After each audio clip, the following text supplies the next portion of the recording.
अस्सलाम वालेकुम, आप देख रहे हैं समा। मैं हूं फराज अहमद और मैं हूं सिद्रा मीर। बुलेटिन का आगाज होगा अच्छी खबर के साथ। अगला साल तरक्की का साल होगा। मूडीज ने दुनिया के आगे सब अच्छा है ये बता दिया। 2022 में पाकिस्तान की मईशत 4.5% की शरह से तरक्की करेगी। आलमी रेटिंग एजेंसी मूडीज पाकिस्तान में मुआशी बेहतरी की कायल हो गई। रिपोर्ट में पाकिस्तान का मुआशी आउटलुक मुस्तहकम करार दिया। बिल्कुल, माशी पॉलिसियां रंग लाने लगी हैं। पाकिस्तानी मईशत टेक ऑफ के लिए तैयार है। मूडीज ने बता दिया कि आगे सब अच्छा है, अगला साल तरक्की का साल होगा। 2022 में माशी तरक्की की शरह 4.4% रहेगी। मूडीज की रिपोर्ट में यह बताया गया है। मूडीज ने पाकिस्तान का माशी आउटलुक मुस्तहकम करार दे दिया है। मईशत के मैदान में इंतहाई ऊंची उड़ान, अगले साल टेक ऑफ करेगा पाकिस्तान। जी हां, आगे सब अच्छा है की रिपोर्ट है, जबरदस्त तरक्की होगी। मूडीज की रिपोर्ट में यह बता दिया गया। तो माशी माहिरीन कहते हैं कि मूडीज अब भी एक साल पीछे है। मईशत इसी साल 4.5% तरक्की कर लेगी। स्टॉक मार्केट तेज हुई है और इंटरेस्ट रेट और महंगाई नीचे आ रही है। अब आलमी सरमायाकारों का एतमाद भी बढ़ेगा। इंटरेस्ट रेट जो मार्केट बेस भी है और नीचे आ रहा है, और इन्फ्लेशन जो है वो कॉस्ट पुश इन्फ्लेशन है जो नीचे आ रही है। सारी एडजस्टमेंट्स की कीमत आपने अदा कर दी है कि ये पाकिस्तान के लिए बड़ी पॉजिटिव डेवलपमेंट्स हैं कि इंटरनेशनली अब रिकग्नाइज भी हो रहे हैं, और इससे बिजनेस कॉन्फिडेंस डेफिनेटली बहुत बढ़ेगा। सवाए कॉटन के जो है इस साल जो एग्रीकल्चर की भी खबरें अच्छी मिल रही हैं, और फिर खिदमात के शोबे में भी काफी ज्यादा पॉजिटिव न्यूज आ रही है। तो मूडीज जो है मेरे ख्याल से अभी भी एक साल लेट है। हम इंशाल्लाह ताला 4 से 4.5% ग्रोथ इसी साल देखेंगे। ये अच्छा वक्त है, मगर जहाँ तक सस्टेनेबिलिटी का ताल्लुक है, ये इस बात पे मेरा ख्याल है बहुत ज्यादा इसका तयन रहेगा कि अगर शरह सूद में आप कमी करेंगे। देखिए, जो मुझे नजर आ रहा है वो ये लग रहा है कि शरह सूद में इजाफे की बातें की जा रही। तो ऐसे में स्टॉक मार्केट में लाओ माल की सदाएं। 100 इंडेक्स 3.25 साल बाद 46,000 पॉइंट्स की सतह अबूर कर गया। Oil, cement, steel, chemical, power sector में सरमायाकारों की दिलचस्पी। IMF प्रोग्राम बहाल होने की खबर पर सरमायाकार सरगर्म रहे। यही नहीं, कारोबारी हजम 4 माह की बुलंद तरीन सतह पर पहुंच चुका है। स्टॉक मार्केट में लाओ माल की सदाएं गूंज रही हैं। इंडेक्स 3.25 साल के बाद बुलंद तरीन सतह पर बंद हुआ है। 170 से जायद पॉइंट्स का इजाफा हुआ। इंडेक्स 46,000 की सतह अबूर कर गया। Oil, cement, steel, chemical, power sector में सरमायाकारों की जानिब से जबरदस्त दिलचस्पी का मुजाहरा किया गया। IMF प्रोग्राम बहाल होने की खबर पर सरमायाकार सरगर्म हो गए और कारोबारी हजम 4 माह की बुलंद तरीन सतह पर पहुंच गया। अहम खबर है स्टॉक मार्केट के हवाले से, जहां इंडेक्स 3.25 साल की बुलंद तरीन सतह पर पहुंच चुका है। ऑयल, सीमेंट, स्टील, केमिकल और पावर सेक्टर में सरमायाकारों की जानिब से दिलचस्पी ली जा रही है। IMF प्रोग्राम बहाल होने की खबर पर सरमायाकार सरगर्म रहे।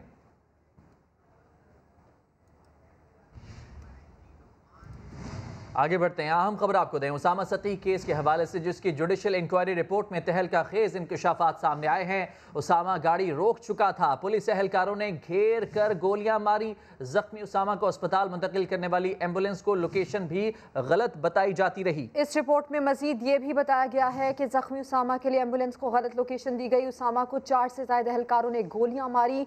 मौके पर मौजूद अफसरान ने वाकया छुपाने और डकैती बनाने की कोशिश भी की। उसामा को चारों तरफ से घेर कर मारा गया। उसामा ने गाड़ी रोक दी थी, फिर भी टारगेट किया गया। उसामा सत्ती वाकया, इसकी जुडिशल इंक्वायरी रिपोर्ट सामने आ चुकी है। इस वक्त आपको मजीद भी खबरें देंगे, लेकिन वज़ीर आज़म इमरान खान खिताब कर रहे हैं, आपको बराह रास्त लिए चलते हैं। नया पाकिस्तान, तो ये है नया पाकिस्तान, मतलब कि एक मुल्क मॉडर्निटी की तरफ जा रहा है, डिजिटाइजेशन की तरफ, जो दुनिया जिस तरफ जा रही है, और फ्यूचर या डिजिटाइजेशन का है।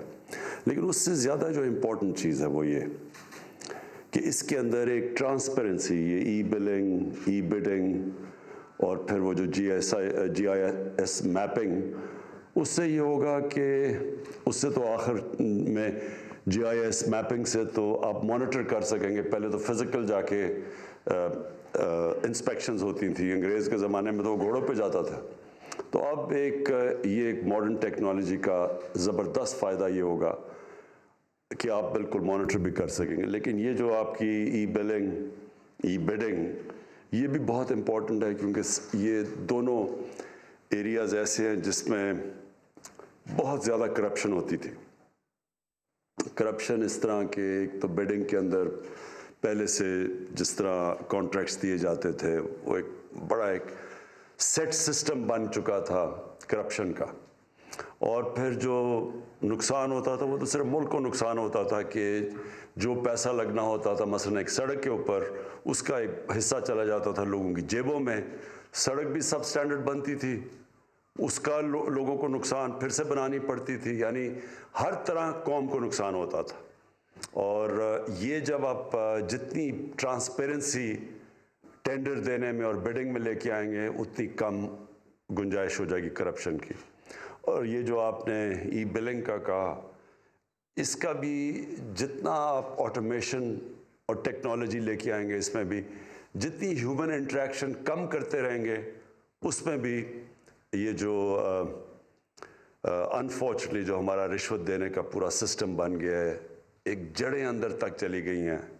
ایک سسٹم کے اندر ایک آلموسٹ ایکسیپٹیبلٹی ہو گئی ہے. لوگ سمجھتے ہیں کہ بس یہ پاکستان ایسا ہی رہے گا، تو اس کو یہ چیز ڈیفیٹ کرے گی. میں آپ کو مثال دوں، ہم آج سے 20 سال پہلے شوکت خانم کے اندر کینسر ہاسپٹل میں ہم نے سارا فیصلہ کیا کہ پیپر لیس ہوگا سب کچھ. ہم نے فیصلہ کیا کہ کوئی پرچیاں نہیں چلیں گی وہاں، صرف اور صرف ہر چیز آن لائن آ جائے گی، دوائیں سب کچھ آن لائن دی جائیں گی. ہم نے soft where in house develop کیا شوکت خانم میں، اور اس سے ایک دم کسی قسم کی کرپشن جو تھی وہ ختم ہو گئی. یعنی جو بھی کوئی سمجھتا تھا کہ دوائیوں کے اوپر پیسہ، امپاسبل ہو گیا، لوگوں کے لیے ناممکن ہو گیا کہ کہیں کسی چیز پہ پیسہ بنائے. اور ادھر سے یہ 20 سال پہلے وہاں کیا. اور میں 20 سال پہلے دنیا میں یہ سسٹمز آ چکے تھے، لیکن مجھے افسوس ہے کہ آج ایک 2021 کے اندر ہم یہ چیزیں ابھی بھی ہم پاکستان میں نہیں کر سکے. اور اس میں بہت بڑی ریزسٹنس ایک سٹیٹس کو سے آتی ہے. سٹیٹس کو کا مطلب کہ وہ لوگ جو ایک پرانے نظام سے ناجائز فائدہ اٹھا رہے ہیں، وہ چینج نہیں آنے دیتے. تبدیلی کیا ہوتی ہے؟ تبدیلی وہ ہوتی ہے سٹیٹس کو چینج کرنا.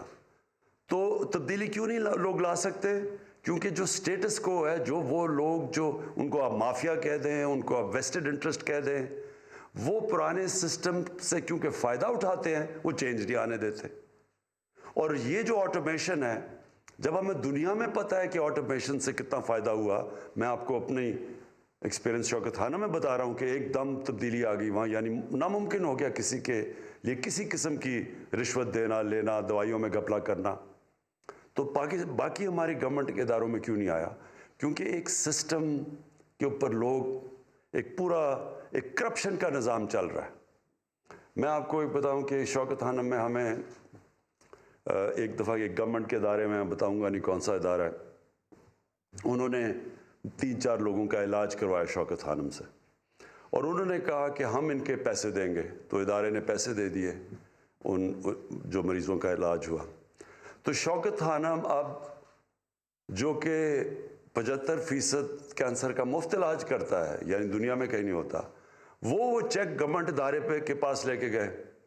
وہ گورنمنٹ کا ادارہ شوکت خانم سے کہہ رہا ہے کہ جس میں ہمیں اتنی کمیشن دو.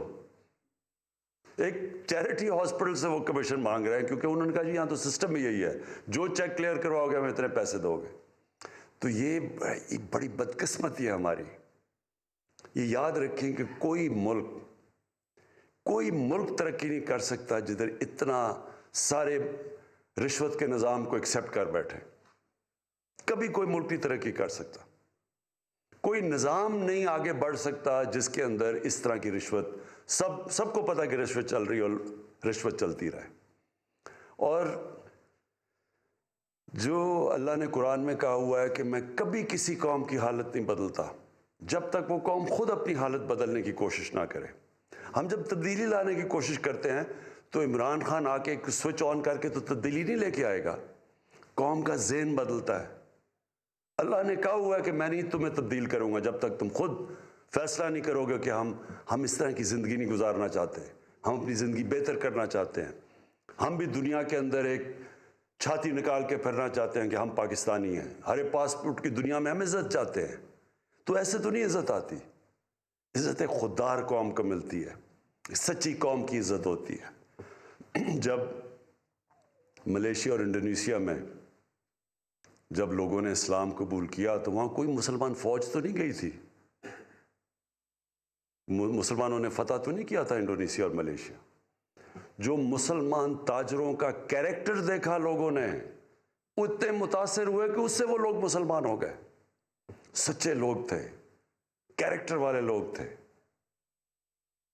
کوئی بددیانتداری نہیں کرتے تھے اپنے لوگوں سے، لوگ رسپیکٹ کرتے تھے، ان کی امانت دار لوگ تھے. اس لیے لوگ ان کو متاثر ہو کے ان کی طرف آئے. تو ہم پاکستان میں ریئلائز نہیں کرتے کہ اللہ نے اس زمین کو کیا کیا نعمتیں بخشی ہیں. اور یہ میں جب بڑا ہو رہا تھا تو یہ پاکستانیوں کی دنیا میں عزت تھی، تیزی سے اوپر جا رہا تھا ملک.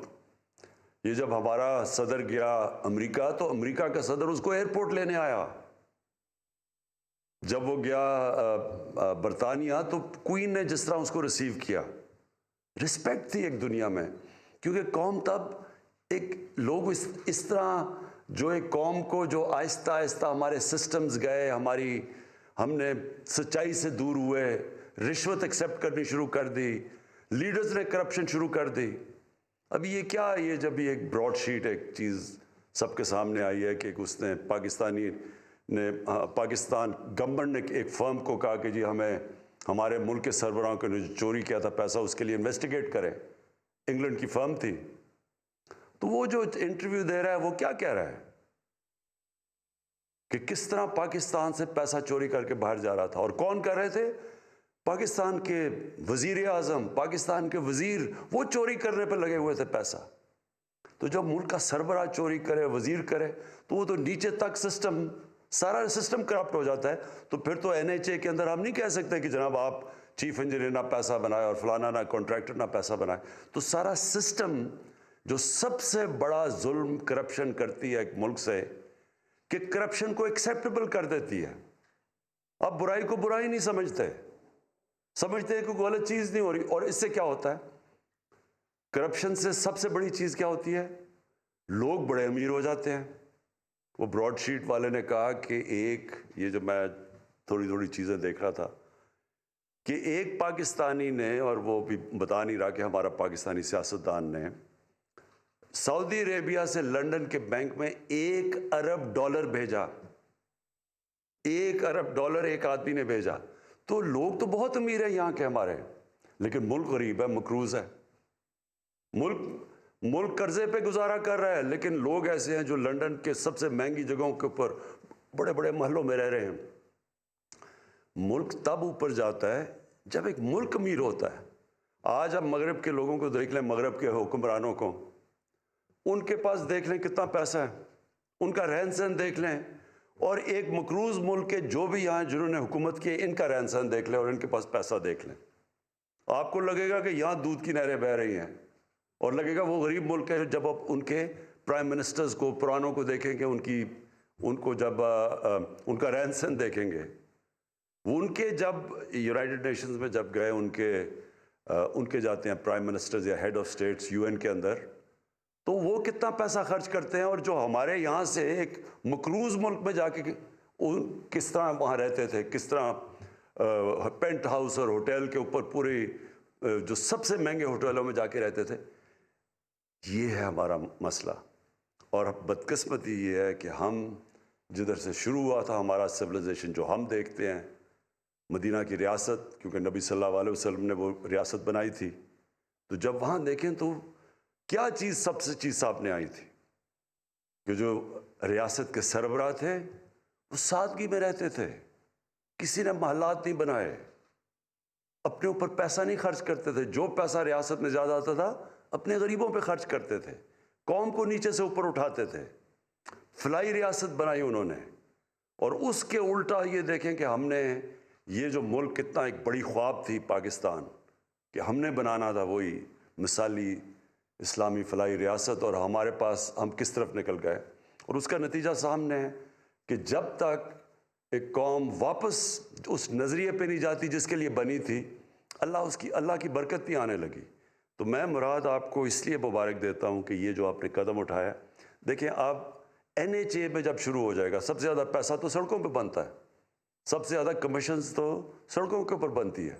تو یہ جب آپ اس کے اوپر اس طرف جا رہے ہیں ڈیجیٹائزیشن کے اوپر، اس کا مطلب کہ آپ نے مشکل ہو جائے گا لوگوں کے لیے پیسہ بنانا، ٹرانسپیرنسی آ جائے گی، اور یہ جب سب سے زیادہ ادارہ جدھر پیسہ بنتا تھا، جب ادھر سے چینج آئے گا تو انشاءاللہ باقی بھی اب ہم جو اگلا ادارہ ہے FBR، سب سے بڑا چینج آئے گا جب FBR پوری طرح ڈیجیٹائز ہو جائے، اور وہ بھی تھوڑی سی بڑی ریزسٹنس آئی شروع میں، لیکن مجھے ابھی تک انہوں نے ڈیٹ دی ہوئی ہے، میں نے ان کو ٹائم دیا ہوا ہے کہ گرمیوں تک، جولائی تک FBR کے اندر مجھے ٹوٹل ڈیجیٹائزیشن چاہیے، اور انشاءاللہ تب آئے گی۔ آپ دیکھیں ٹیکس کلیکشن پاکستان میں کیسے اوپر جاتی ہے، اور جیسی ٹیکس کلیکشن جاتی ہے ہمارے ملک میں پیسہ آ جائے گا اپنے ان لوگوں، تعلیم پہ خرچ کرنا، اپنے غریب لوگوں پہ خرچ کرنا، اس کو فلاحی ریاست بنانا۔ ہمارا جو سب سے بڑا مسئلہ ہے کہ اپنے ہیومن ڈیولپمنٹ کرنا، انسانوں پہ پیسہ خرچ کرنا۔ قوم تو تب امیر ہوتی ہے جب اس کے انسان امیر ہوتے ہیں، اور جو ایک قوم کی پہچان تب ہوتی ہے کہ وہ کیسے اپنے سب سے غریب طبقے کو کیسے رکھتی ہے، کمزور لوگوں کو کیسے رکھتی ہے۔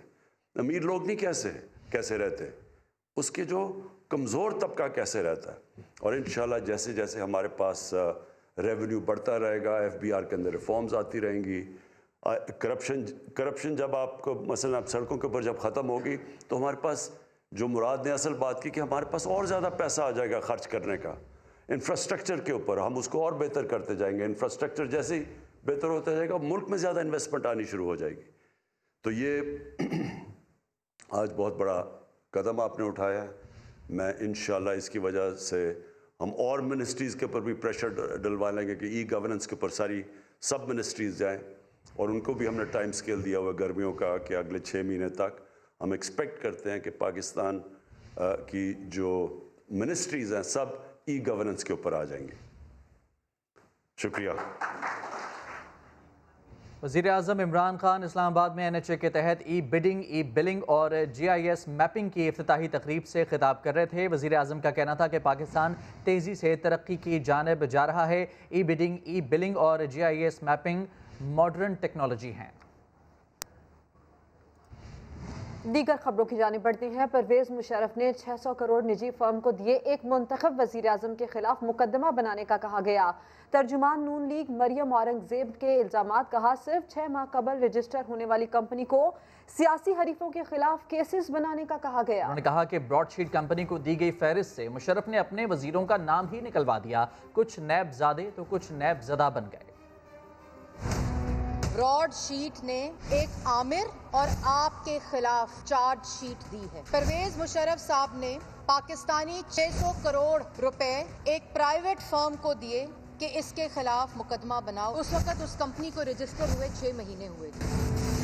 اس وقت بھی نیب کے ذریعے کچھ نیب زادے بنے اور کچھ نیب زدہ بنے۔ مشرف صاحب کی کابینہ بنی تو اس لسٹ میں کچھ ایسے نام بھی تھے جو اس وقت ان کے وزیر بن گئے، تو مشرف صاحب نے براڈ شیٹ کمپنی کو کہا کہ ان کے نام اس لسٹ سے نکال دیں۔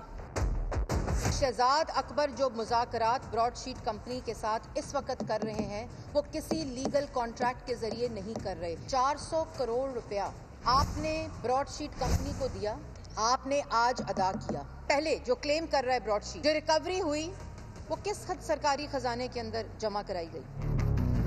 بیان دیکھ لیں براڈ شیٹ کمپنی کا، تو انہوں نے کیا کہا؟ انہوں نے کہا کہ مایوس کن ہے شہزاد اکبر صاحب اور نیب کا رویہ، اور انہوں نے کہا کہ کسی نے رابطہ نہیں کیا شریف فیملی سے۔ جب نیب اور براڈ شیٹ کا کوئی کانٹریکٹ ہی نہیں ہے تو شریف فیملی کیوں رابطہ کرے گی براڈ شیٹ سے؟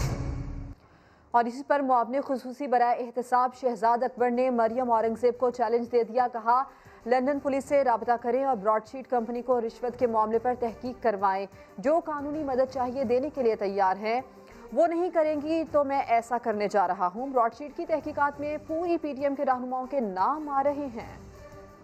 2009 में ब्रॉडशीट की आर्बिट्रेशन का आगाज़ हुआ। 2016 में अवार्ड होता है, पाकिस्तान मुस्लिम लीग नून की हुकूमत थी। मरियम औरंगज़ेब साहिबा बताएं 2016 में कौन अटॉर्नी जनरल था, किस लॉ फर्म को हायर किया गया था इस केस के लिए।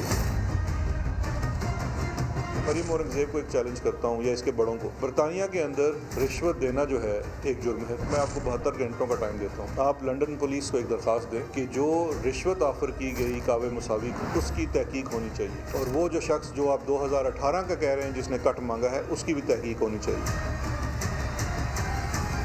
तो लंदन की पुलिस अंजुम डार से भी बात कर सकती है, अगर वो जर्मनी में है तो वहाँ उसको ट्रेस किया जा सकता है, कावे मुसावी से पूछ लेंगे। आप में हिम्मत नहीं है तो मैं तो ये करने जा रहा हूँ, तो फिर आपको वहाँ से भी भागना पड़ेगा। ब्रॉडशीट की भी जो जितनी इन्वेस्टिगेशन हैं उसमें बार बार नाम यही निकलेंगे, क्योंकि पूरे PDM के नाम आ रहे हैं उसके अंदर। तो पीपल्स पार्टी के रहनुमा यूसुफ रजा गिलानी कहते हैं कि हुकूमत नवाज शरीफ का पासपोर्ट कैंसिल नहीं करेगी और ना ही उन्हें वतन वापस आने से कोई रोक सकता है।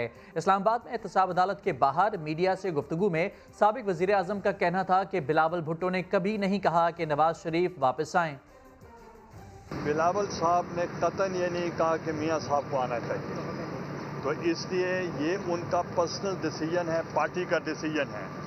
और अगर वो जिस पर्पस के लिए गए थे, जब वो अचीव हो जाएगा, वो तो अपना एक मेडिकल चेकअप्स के लिए गए थे और जब भी वो चाहेंगे वो आ सकते हैं। ये भी कहा जाता है कि उनका पासपोर्ट ख़त्म कर दिया जाएगा। तो ये यहाँ ये ऐसी बातें हम जब से सियासत में हैं ये सुनते रहे हैं। ना कोई पासपोर्ट कैंसिल होगा, ना वो आने से उनको कोई रोक सकेगा। नून लीग को 2018 में चाय के साथ केक और पेस्ट्री की ऑफर हुई थी। लीगी रहनुमा कैप्टन रिटायर्ड सफदर ने दावा कर दिया, कहते हैं उनकी जान को खतरा है। चेयरमैन और DG नैब लाहौर के खिलाफ मुकदमा दर्ज करवाएंगे। सफदर अवान पेशावर हाई कोर्ट के बाहर मीडिया से गुफ्तगू कर रहे थे। चाय पानी की मौलाना साहब को अब ऑफर हुई है, हमें तो 2018 से चाय पानी क्या साथ केक पेस्ट्री की भी ऑफर हुई है, मगर हमने कहा नहीं, हम 73 साल में ये चाय पानी बिस्किट खाते रहे हैं, जिसकी वजह से आज मुल्क जो है अंधेरों में डूबा हुआ है। वोट को इज्जत नहीं है, आइन पामाल हो रहा है। लोग अपने ओहदों के लिए, अपनी एक्सटेंशनों के लिए, अपने मराहत के लिए इस मुल्क को डुबो रहे हैं। चाय पानी से अब काम नहीं बनेगा जनाब, अब इस्तीफे दो और इस्तीफे लेने का वक्त आ गया। मेरी जान को खतरा है। मैं तो प्राइम मिनिस्टर नहीं कहूँगा, इमरान खान जो उनके एडवाइज़र हैं, शहजाद अकबर, चेयरमैन नैब और DG नैब लाहौर के खिलाफ की हुई है। मेरे ऊपर फायरिंग हुई है बाकायदा, बुलेट प्रूफ गाड़ी छलनी होगी है, शीशे टूट गए, कोई पूछते ही नहीं, ये मुझे मारना चाहते हैं। वफाकी वज़रा ने PDM के सरबरा को तनकीद का निशाना बनाया। मुराद सईद ने मौलाना फजलुर रहमान के फ्रंटमैन और मुलाजमीन के नाम और जायदादें भी गिनवा दी। अली अमीन गंडापुर ने दावा किया कि इस्लामाबाद धरने के दौरान PDM के सरबरा ने बैरूनी क़ुव्वतों से मुलाकातें की। तमाम चीज़ें सबूतों के साथ अदालत समेत मुतल्लिका फोरम्स पर लेकर जाएंगे। इस तरह एक जैसे किस्म के अंदाज से करप्शन करते हैं। जरदारी का फालूदे वाला, समोसे वाला, शहबाज शरीफ का चीनी वाला, पापड़ वाला, फजलुर रहमान का रऊफ मामा, डीजल के परमाट, बाकी करप्शन, जायदादें, कब्जे, अपने अफसर, उनके थ्रू करप्शन, हज को भी नहीं बख्शा। 4 फ्रंट कंपनियां बनाते हैं अब्दुल्ला और इब्रार शाह के नाम। पहले साल उनको बहुत बड़ा हज का कोटा भी दिया जाता है और ये सिलसिला फिर आगे बढ़ता है। कि रऊफ मामा की कहानी तो हमने आपको बताई थी, मामा दे मामा।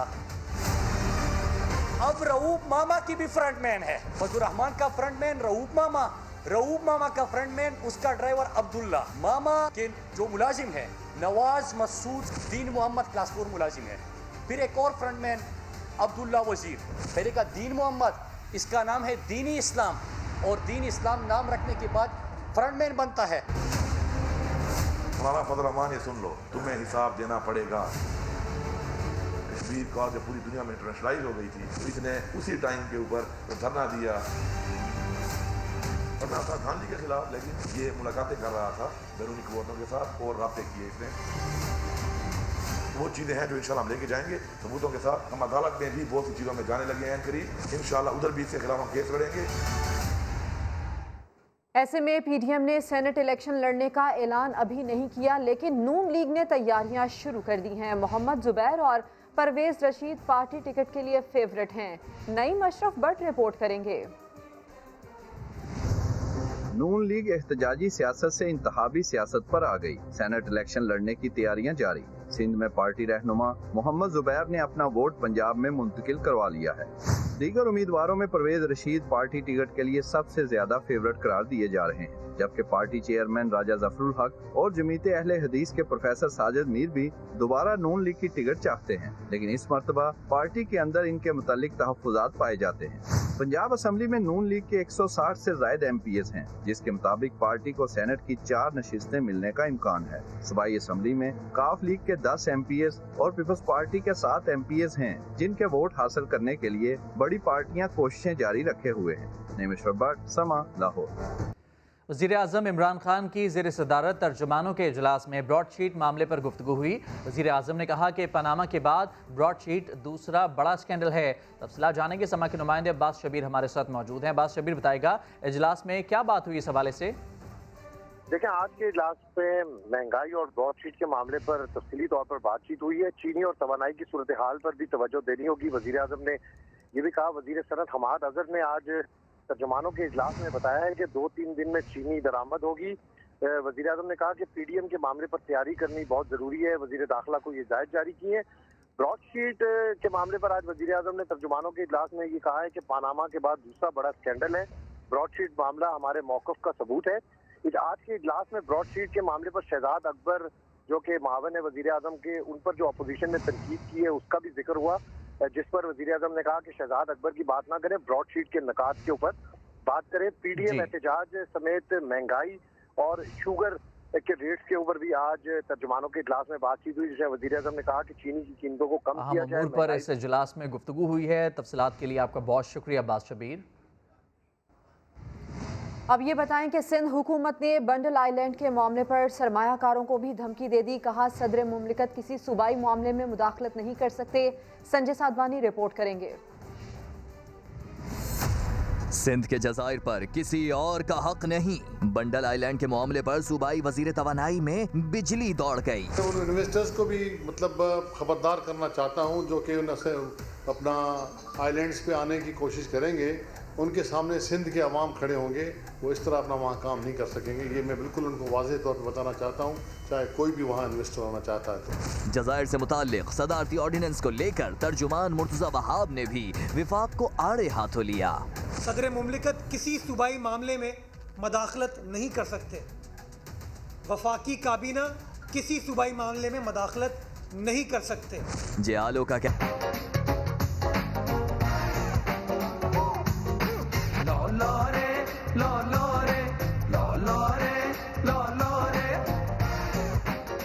सारे यहाँ मच्छर गंदगी सारा हमारा मोहल्ला डिस्टर्ब है इस कूड़े से। पहले तो थोड़ा सा होता था, अब ये देख लो कि यहाँ सड़क के ऊपर फैल रहा है। यहाँ पर इतनी गंदगी और इस कदर गलाजत है कि सांस लेना जो है दूभर है। नलायक हुकूमत के पल्ले पड़ जाएंगे तो इसी तरह होगा। कूड़े का ढेर लगा हुआ यहाँ पे, पहले लोर ऐसा नहीं था, अभी क्या लोर का हाल कर दिया इन्होंने।